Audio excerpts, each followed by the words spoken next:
Prayer blessing for the month of March. Ano-ano ang mga ipinagdarasal mo sa Diyos para sa bagong buwan na ito? Tara, iabot natin sa panalangin natin ang lahat ng ating pangailangan sa Diyos. Sa ngalan ng Ama, ng Anak at ng Espiritu Santo. Amen. Panginoon, salamat po sa buwang Pebrero na nagdaan.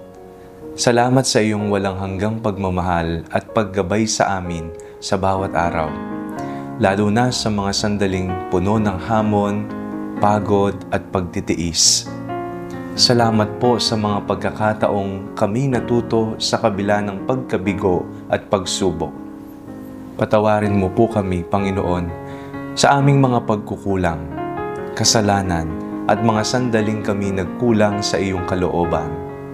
Linisin mo po ang aming puso, isip at kaluluwa upang makapagsimula kami ng bagong buwan na puno ng kabutihan at pananampalataya.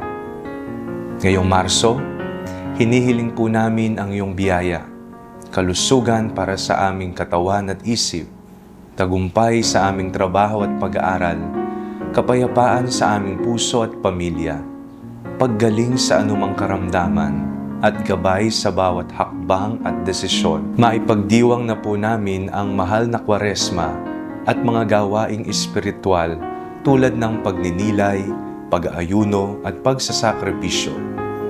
Turuan mo po kami, Panginoon, na maging mapagkumbaba, mapagpatawad at handang magsakripisyo para sa kabutihan ng kapwa. Naway magsimula kami ng bagong buwan nang may pusong bukas sa iyong biyaya, may lakas na harapin ang hamon at may pananampalataya na ikaw ang aming gabay sa lahat ng bagay. Sa ngalan ni Jesus na aming Panginoon. Amen. Sa ngalan ng Ama, ng Anak at ng Espiritu Santo. Amen.